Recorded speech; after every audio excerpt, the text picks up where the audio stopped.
माझ्या लग्नाला 3च महिने झाले होते आणि या 3 महिन्यात मी या घरात जे काही घडले ते पाहिले आणि या घरात जे काही पाहिले ते पाहून मी थक्क होऊन गेले होते. मला कुठेतरी वाटलं होतं की लग्न झाल्यावर माझं इथलं जगणं खूप आरामदायी असेल, गावाचं मोकळं वातावरण असेल आणि मी इथेच आनंदी राहीन. पण इथल्या लोकांची राहणी आणि राहण्याची पद्धत खूप विचित्र होती. आतापर्यंत एकदम ठीक होते, पण माझ्या दिराबद्दल काय सांगू. फक्त त्याच्याकडे बघून माझे संपूर्ण शरीर थरथर कापायचे. संपूर्ण कुटुंबात त्यांच्यासारखा माणूस क्वचितच कोणी पाहिला असेल. माझ्या जावेला तिच्या नवऱ्याचे वेड लागले होते. माझ्या दिराला तिच्या खोलीतून बाहेर पडू देणे तिला सहन होत नव्हते. बांबूसारखे उंच आणि कुस्तीपट्टूसारखे पूर्ण शरीर. पहिल्यांदा मी माझ्या दिराला बघितले तेव्हा मला वाटले की माझा दीर पैलवान असेल, पण माझा नवरा अंकित मला म्हणाला की असे काही नाही. तरुण शेती करतो, त्याला फक्त शेतीच आवडते, त्याला इतर कोणत्याही कामात मजा येत नाही. माझा दीर तरुण हा माझ्या पती अंकितपेक्षा लहान असला तरी अंकित शिक्षण घेण्यात व्यस्त असल्याने त्याचे लग्न अंकितच्या आधी झाले होते आणि जोपर्यंत त्याचे शिक्षण पूर्ण होत नाही तोपर्यंत त्याला लग्न करायचे नव्हते. त्यामुळे माझ्या सासरच्यांनी तरुणचे पहिले लग्न केले होते. लग्नाचे 3 महिने अगदी सुरळीत पार पडले होते, पण जसजसा वेळ जात होता तसतसा माझा दीर माझ्यासाठी त्रास देत होता. मी बहुतेक माझ्या खोलीत कोंडून राहिले, कारण मला माझ्या दिरासमोर जाणे आवडत नव्हते. त्याचे डोळे असे होते की मी गोंधळून जायचे आणि त्यामुळेच मी क्वचितच त्याच्या समोर जात असे. माझ्या दिराची वागणूक विचित्र होती. तो शर्टशिवाय घरभर फिरायचा आणि मला हे अजिबात आवडत नसे. मी गावात राहण्याची शौकीन नव्हते की इथल्या चालीरीतीही मला आवडत नव्हत्या. मी पहिल्यापासून शहरात राहत होते. पहिला दिवस हा नित्याचा दिवस होता. घरात फक्त मी आणि माझा दीर तरुण हजर होतो. अंकित थोड्याच वेळात येणार होता आणि माझी जाऊबाई तिच्या आईच्या घरी गेली होती. तरुणच्या लग्नाच्या काही काळापूर्वी माझी सासू आणि सासरे देवाच्या घरी गेले होते. सध्या या घरात फक्त मी आणि तरुण होतो. मी गुपचूप माझे काम करत असताना अचानक तरुण स्वयंपाकघरात आला आणि माझ्याकडे खोल नजरेने पाहू लागला. मला अजिबात भान नव्हते. मी माझा दुपट्टा काढून खुर्चीवर ठेवला होता आणि नकळत काम करत होते, कारण यावेळी घरात कोणी नाही असे मला वाटले. पण तरुण घरात उपस्थित होता आणि मला याची कल्पना नव्हती आणि त्यामुळेच उष्णतेमुळे मी निष्काळजीपणे माझ्या अंगावरील स्कार्फ काढून टाकला होता. ही माझ्या आयुष्यातील सर्वात मोठी चूक ठरली. अचानक मला माझ्या मागे कोणीतरी जाणवलं. अचानक मी वळून पाहिले तर तरुण माझ्यासमोर उभा होता. पूर्ण गोंधळून गेले होते. तो माझ्या मागे शर्टशिवाय उभा होता. माझ्या हातात एक काचेची प्लेट होती जी माझ्या घाईमुळे जमिनीवर पडली होती. तिचा आवाज ऐकून माझा दीरही लगेच शुद्धीवर आला आणि मग तिथून निघून गेला. आतापर्यंत त्याला बघूनच घाबरायचे, आता त्याची ही स्टाईल मला आणखीनच घाबरवायला लावत होती. मी पटकन माझा स्कार्फ उचलला आणि स्वतःभोवती गुंडाळला आणि शांतपणे कामाला लागले. दिवस जात होते. अंकित पण रात्री घरी आला होता आणि माझी जाऊबाई पण घरी आली होती. अंकितसोबत जेवण करून मी रूमवर येऊन झोपले. अर्ध्या रात्री मला असे वाटले की कोणीतरी माझ्याकडे पाहत आहे. मी अचानक घाबरून जागी झाले आणि अंकितकडे पाहिलं तर तो गाढ झोपलेला होता, पण तरीही मला असे वाटत होते की मी काही निगराणीखाली आहे. मी लगेच उठून बसले. मला झोप येत नव्हती आणि आजूबाजूला पाहू लागले. अचानक माझी नजर खिडकीकडे गेली आणि मला जे दृश्य दिसले ते पाहून मी भारावून गेले, कारण खिडकीजवळ कोणीतरी उभे होते. बाहेर अंधार होता, मला स्पष्ट दिसत नव्हते, पण हे उघड होते की तो कोणीही असला तरी तो आमच्या घरातीलच एक व्यक्ती होता, कारण रात्री बाहेरून कोणीही येऊ शकत नव्हते आणि मला खात्री होती की माझा दीर खिडकीजवळ आहे. माझी नजर त्याच्यावर पडताच त्याची सावली ताबडतोब खिडकीपासून दूर गेली आणि तो घरात गेला. या सगळ्याचे मला खूप आश्चर्य वाटले. लग्नाचे 3-4 महिने सुरळीत पार पडले. याआधी तरुणचे असे वागणे मी कधीच अनुभवले नव्हते, पण आता तो रात्री माझ्या खिडकीजवळ येऊन माझ्या खोलीत डोकावू लागला होता. शेवटी या सगळ्यामागचा हेतू काय होता? माझा दीर जर अविवाहित असेल तर मला त्याच्या हेतूवर शंका आली असती. हे मला समजत नव्हते, कारण तरुणपणामुळे माझ्या दीराला त्रास होत असावा आणि तो माझ्यावर वाईट नजर ठेवू लागला असावा. पण आता त्याच्यासोबत तर त्याची बायको हजर होती, मग तो माझ्यावर वाईट नजर का ठेवत होता? मला काहीच समजत नव्हते. अखेर यामागचा हेतू काय होता? आजच्या कृतीने मला अस्वस्थ केले. मला अंकितला याविषयी सांगायचे होते की तुझा भाऊ माझ्याकडे चांगल्या नजरेने पाहत नाही, पण मला अंकितच्या रागाची भीतीही वाटत होती. अंकितला खूप राग आला. माझ्या बोलण्यावर त्याने विश्वास ठेवला की नाही हे मला माहीत नाही, कारण तो त्याच्या भावावर खूप प्रेम करतो आणि खिडकीजवळ उभा असलेला तरुण होता की आणखी कोणीतरी याचा माझ्याकडे पुरावा नव्हता. म्हणूनच मी पण गप्प राहिले आणि अंकितला काहीच सांगितले नाही. माझ्या मनात एकच विचार आला की अंकितला वाईट वाटेल आणि माझ्या आईनेही मला समजावले होते की तू तुझ्या सासरच्या घरात सर्वांचा आदर राख, विशेषतः तुझ्या नवऱ्याच्या मनात तुझा आदर आणि सन्मान राख, कोणाशीही विनाकारण वाद घालू नको. आधीच तुझे सासरचे लोक सांगत आहेत की मुलगी शहराची आहे, ती सेटल होईल की नाही माहीत नाही. माझ्या मनात आईचे शब्द गुंजत होते म्हणून मी पण गप्प बसले. आणि हे सुद्धा खरं होतं, मी शहरची होते. गावात जुळवून घेताना मला खूप अडचणी येत होत्या, पण अंकितशी लग्न करणं ही माझी मजबुरी होती. अंकित शहरात राहत असताना शिकत असते, तो ज्या कॉलेजमध्ये शिकत असे, माझे वडील त्या कॉलेजमध्ये प्रोफेसर होते आणि माझ्या वडिलांना अंकित खूप आवडला आणि वडिलांनी माझ्यासाठी अंकितचे नाते निश्चित केले. खरं तर अंकितमध्ये काही चुकीचे नव्हते. तो चांगला शिकलेला आणि देखणा आणि हुशार मुलगा होता. गावात बऱ्यापैकी जमीन होती, पण पुन्हा तोच प्रकार घडला. गाव आणि शहर यात जगाचा फरक आहे. मी गावात राहू शकत नव्हते, पण माझ्या पालकांनी माझे ऐकले नाही. ते म्हणाले सासू सासरे यांचा त्रास होणार नाही, नाहीतर नणंद आणि सासरे यांच्यातील त्रासाला तुझ्यासारखी मनमिळावू मुलगी कशी पेलणार. केवळ एक लहान कुटुंब आपल्यासाठी चांगले असेल. अंकित एकटा आहे, त्याला एकुलता एक भाऊ आहे आणि भावाचेही लग्न झाले आहे, त्यामुळे तू अंकितसोबत आनंदी राहशील. मला फक्त अंकितचीच काळजी असावी या विचाराने मी धीर धरला आणि अंकित माझ्यावर मनापासून प्रेम करतो. मी उठले, खिडकी आणि दार व्यवस्थित बंद केले आणि पुन्हा झोपी गेले. दुसऱ्या दिवशी सकाळी डोळे उघडले तेव्हा सगळे जागे होते. माझ्या जावेला एक मुलगा होता जो फक्त 5 वर्षाचा होता. माझी जाऊ त्याला लवकरात लवकर शाळेत पाठवण्याचा प्रयत्न करत होती. मी पण स्वयंपाकघरात शिरले. स्वतःसाठी आणि अंकितसाठी नाश्ता बनवायला सुरुवात केली. माझी जाऊबाई खूप छान आणि मनमिळावू स्त्री होती. ती माझ्याशी गप्पा गोष्टी करायची. माझ्या मनात अचानक विचार आला, रात्रीचा किस्सा माझ्या जावेला का सांगू नये. पण नंतर मला वाटले की ती माझ्या दिरावर खूप प्रेम करते. जर तिला माझ्या या गोष्टीचे वाईट वाटले असते तर आमचे नाते बिघडले असते आणि घरातील वातावरण देखील बिघडू शकते आणि मला घरातील वातावरण खराब करायचे नव्हते. म्हणून मी गप्प राहिले आणि माझ्या कामात व्यस्त झाले. काही वेळाने अंकित आणि तरुण दोघेही जागे झाले होते. आम्ही दोघांनी मिळून नाश्ता टेबलवर ठेवला आणि मग सगळ्यांनी एकत्र नाश्ता केला. समोर टेबलवर तरुण आणि अंकित बसले होते आणि मी त्याच्यामध्ये समोर बसले होते आणि माझ्यासमोर माझी जाऊबाई पण बसली होती. जेवणाचे टेबल चौकोनी होते. आम्ही बोलत असताना अचानक माझ्या दिराने माझ्या कमरेवर हात ठेवला. दिराने माझ्या कमरेवर हात ठेवला तेव्हा मला विजेचा धक्का लागल्यासारखं वाटलं. मी लगेच बाजूला झाले आणि अंकितकडे खुर्ची ओढून बसले. अंकितनेही हे लक्षात घेतले होते, पण त्याने मला गप्प राहण्याचा इशारा केला. माझी नजर अचानक माझ्या जावेकडे गेली. माझ्या जावेने हे दृश्य पाहिले होते. आम्ही पूर्णपणे गप्प झालो. थोडा वेळ शांतपणे नाश्ता करत राहिलो आणि मग दोघेही उठून बाहेर निघालो. आत्ता मला अजिबात सुरक्षित वाटत नव्हते, कारण स्त्रीला अनोळखी व्यक्तीचे डोळे तिच्यावर जाणवू शकतात.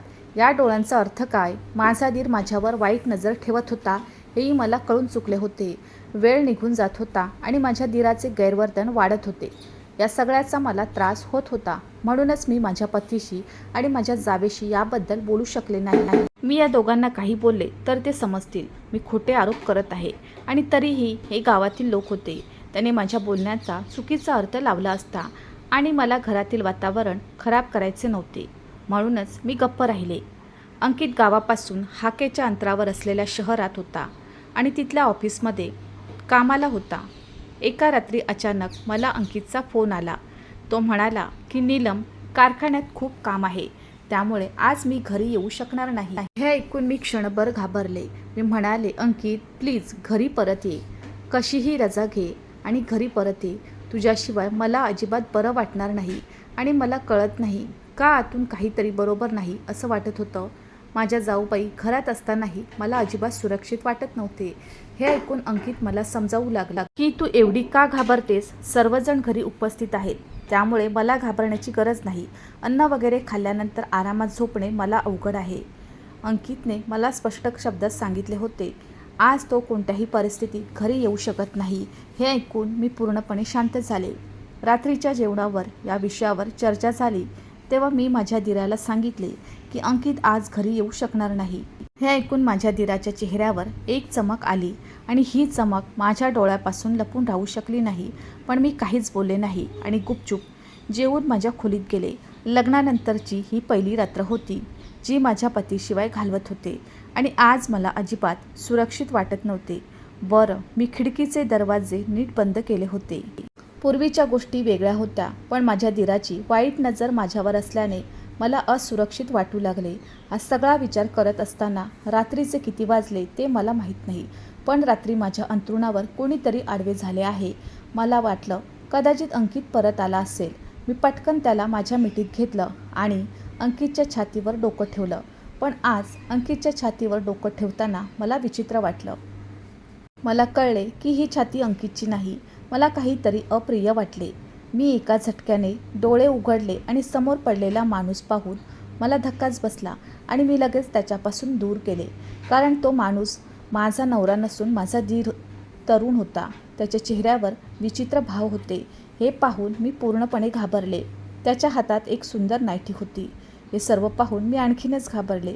मी रात्री खिडक्या दारं नीट बंद करून ठेवली होती, पण तरुण माझ्या खोलीत कसा आला ते कळलं नाही. मी म्हणाले, तू माझ्या रूममध्ये काय करतो आहेस? आत्ता माझ्या खोलीतून निघून जा, नाहीतर मी आवाज करेन. तो म्हणाला, वहिनी एवढी का घाबरतेस? झोपताना कदाचित तू घाबरली होतीस. तुझी ओरड ऐकूनच मी तुझ्या खोलीत आलो. माझ्याकडे या गेटची चावी होती. मी बाहेरून दरवाजा उघडून आत आलो. झोपताना कदाचित तुम्ही घाबरले असाल, पण हे सगळे बहाणे मला त्याचेच वाटत होते.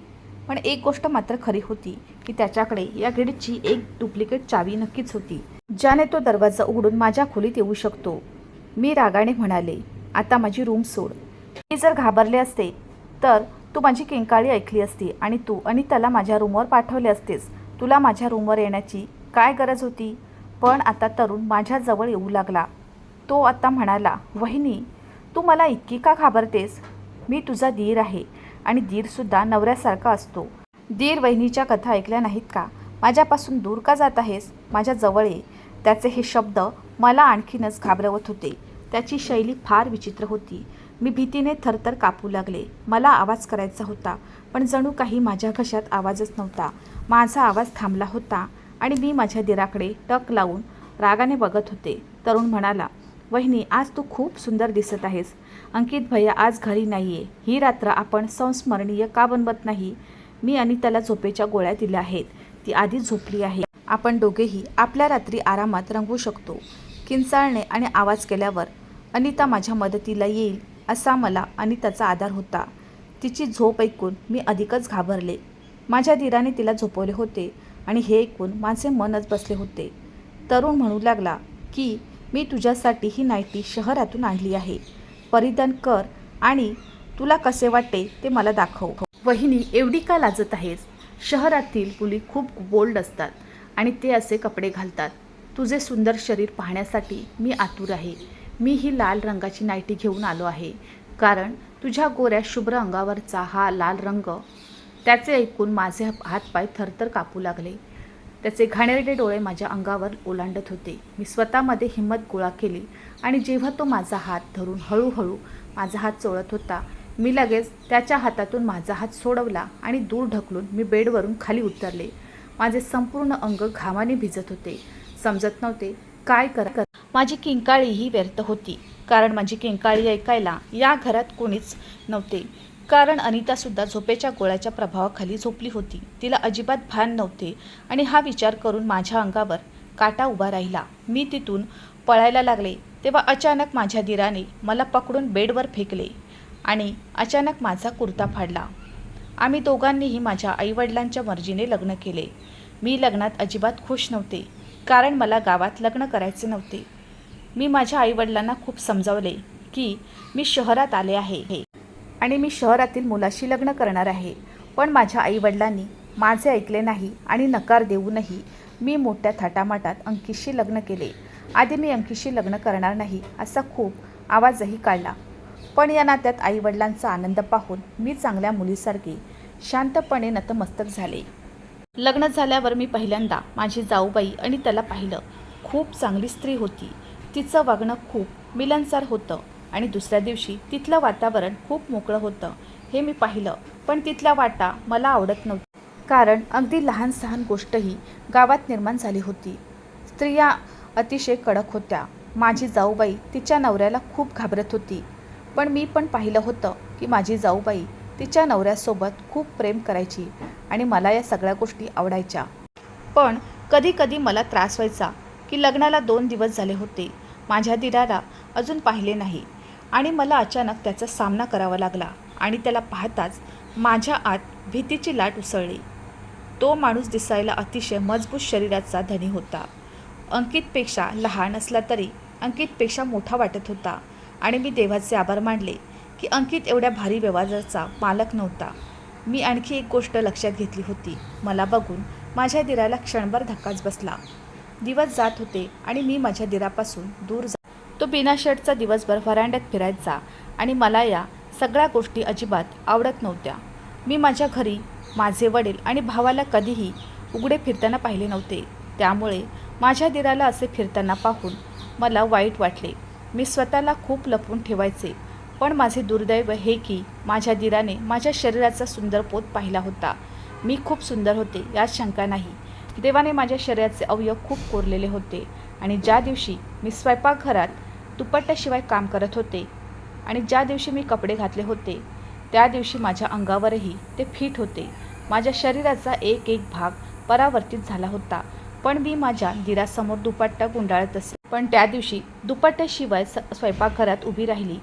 माझ्या दिराने माझ्या शरीराचे सौंदर्य पाहिले होते आणि तेव्हापासून त्याचा हेतू माझ्यावर बिघडला होता आणि हे माझ्यासाठी सर्वात मोठे दुर्दैव असल्याचे सिद्ध झाले आहे.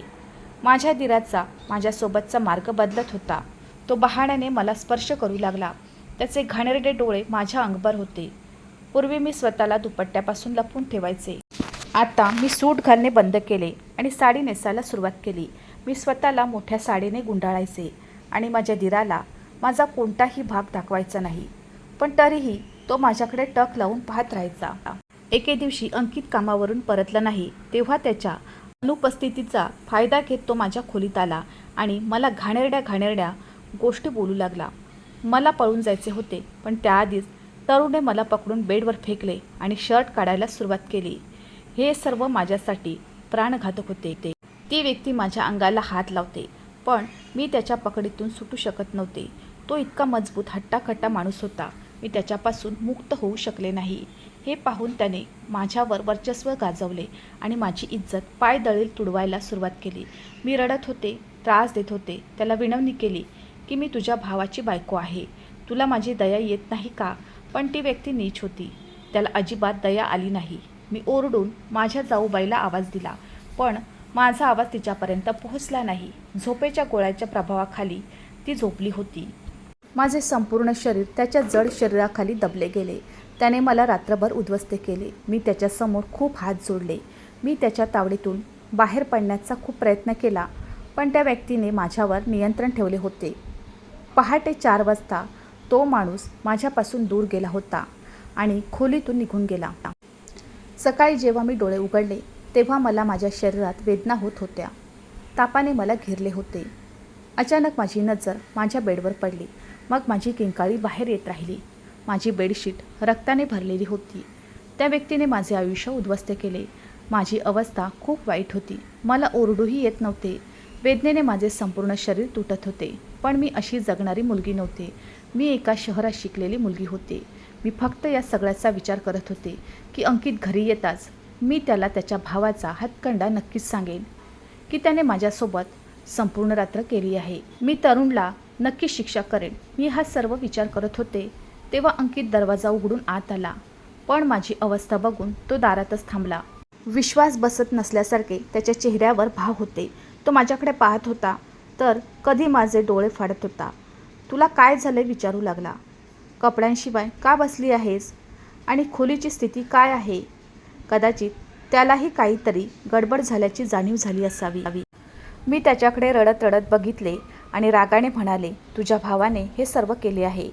तू त्याला माझा लहान भाऊ मानत होतास. त्याने तुझ्या बायकोच्या इज्जतीला तारले आहे. मला कुठेही सोडले नाही. पण पुढच्या क्षणी मला आश्चर्य वाटले जेव्हा अंकित हे ऐकून विचित्र रीतीने हसला आणि हे हसणे पाहून उभा राहिला. मी आश्चर्याने बोलू लागले, माझा मुद्दा ऐकून तू हसतोस? तुझ्या भावाने माझे आयुष्य उद्ध्वस्त केले आणि तुझ्या चेहऱ्यावर हसू आहे. तुला समजत आहे का मी काय बोलते? मग अचानक तो माझ्याकडे बघून हसत हसत खाली बसला. म्हणायला लागला, तर यात काय मोठे काम आहे? तरुणने एक रात्र तुझ्यासोबत घालवली तर माझी हरकत नाही. माझ्या नवऱ्याची ही शैली अगदी सामान्य होती, जणू काही त्याचीच मिलीभगत होती. मी आश्चर्यचकित झाले. आता इथून उठून पळून जावं अशी माझी इच्छा होती. रागामुळे माझी अवस्था वाईट झाली होती. अंकितचा चेहरा बघून मी ओरडले. मग तो अचानक बेडवर पडला आणि जोरजोरात हसून म्हणू लागला, मला काय उशीर झाला आणि तुला या सर्व गोष्टी माहीत झाल्या. हे चांगलं आहे आणि यापुढे तुझ्यासोबत असे होणार आहे, कारण आम्ही दोघे नेहमीच एकमेकांच्या गोष्टी शेअर करत आलो आहोत आणि आता बायकाही शेअर करणार आहोत. मी पण अनितासोबत सर्व काही करतो, त्यामुळे आता तरुण देखील तुझ्यासोबत सर्व काही करेल. ते ऐकून माझ्या अंगात संतापाची ज्योत पेटली. अचानक माझा हात वर झाला आणि अंकितच्या गालावर खोल ठसा उमटला. धक्कादायक नजरेने तो माझ्याकडे पाहत होता. मी त्याला थप्पड मारेन अशी त्याला माझ्याकडून अपेक्षा नव्हती, पण माझ्या मनाची इच्छा होती. मी अंकितचे डोके फाडून त्याचा जीव घेईन. मी रागाने म्हणाले, मी तुझ्या भावासोबत रोज रात्र घालवीन. तू मला मूर्ख समजले आहेस का? तुमच्यासारख्या नीच माणसासोबत मी 1 मिनिटसुद्धा थांबणार नाही. असे म्हणून मी लगेच वॉशरूमला जाऊ लागले. यापूर्वी अंकितने मला पकडले होते. तरुणने रात्रभर माझा छळ केला होता आणि आता सकाळी काही अडचण आली होती की अंकित माझ्यावर स्वार झाला होता. दोन्ही भाऊ जंगली होते. आज मी अंकितचे जंगली रूपही पाहिले होते. याआधी अंकितने माझ्यासोबत जंगलीपणा केला नाही, पण आज त्याने सर्व मर्यादा ओलांडल्या होत्या. मला दम लागला होता. त्याने मला अशा खोलीत सोडले होते. संध्याकाळी डोळे उघडले. माझी जाऊबाईचा चेहरा पाहून मला समजले की तिला या सर्व गोष्टीची जाणीव आहे. मी तिच्याकडे बघत विचारले, कधीपासून हे सगळं सहन करत आहेस? आता दोन्ही भाऊ एकमेकांच्या बायकांना मारायचे, मग अनिता कुठे उरणार? माझ्या डोळ्यातून अश्रू वाहू लागले. ती माझ्याकडे बघू लागली आणि म्हणू लागली, मी लग्न झाल्यापासून पाहते, तुझा नवरा तुझ्यावर इतकं प्रेम करतो. यावर माझा विश्वासच बसत नव्हता. तरीही त्याने तुझ्यासोबत असं केलं. मी तिचे म्हणणे ऐकले आणि म्हणू लागले की माणूस सर्व काही बदलू शकतो, परंतु त्याच्या स्वभावापासून परावृत्त होत नाही. या घरात तुझ्यासोबत हे सगळं होत असताना मला आश्चर्य वाटतं. मग तू आवाज का उठवला नाहीस? या दोघांच्या विरोधात आवाज उठवावा आणि तरुणसोबतचे संबंध संपवून निघून जायचं, पण तू तसं केले नाहीस. तर या दोघांचेही सर्व गुन्हे सहन केले आहे, ज्याचा आज मीही बळी ठरले आहे. माझे म्हणणे ऐकून माझी जाऊबाई म्हणू लागली, माझे असे काही बोलणे झाले असते तर माझ्या म्हणण्यावर कोणी विश्वास ठेवला नसता आणि माझे घर उद्ध्वस्त होऊ नये अशी माझी इच्छा होती. मी गरीब घरची मुलगी आहे. माझे आई वडील हयात नाहीत. भाऊ भाऊजाई घरात घेणार नाहीत, म्हणून मी धीर धरून आयुष्य जगत होते. मला आणि त्याचा राग आला. अशा स्त्रिया पुरुषाच्या अत्याचाराला प्रोत्साहन देतात. मी जागेवरून उठले आणि रागाने म्हणू लागले, चूक तुझीच आहे. या गोष्टी तुम्ही आधीच थांबवल्या असत्या तर आज हे सर्व घडले नसते. तुला मुलगा आहे. तू तुझ्या मुलासाठी योग्य आहेस. तू या 2 माणसाच्या मध्ये स्वतःला का वाया घालवत आहेस? माझ्या बोलण्याने ती मुलगी खजील झाली. तिचे डोके वाकलेले होते. मी उठले आणि फ्रेश होऊन वॉशरूममध्ये गेले. त्यानंतर मी सामान बांधायला सुरुवात केली. त्यावेळी तरुण आणि अंकित घरी नव्हते. हे घर सोडण्याची ही संधी चांगली होती, नाहीतर त्या लोकांनी मला कधीच घर सोडू दिले नसते. आणि त्याने विचारले, कुठे चालली आहेस? मी म्हणाले, मी 1 मिनिटसुद्धा थांबणार नाही. आणि मग मी माझ्या घरी आले.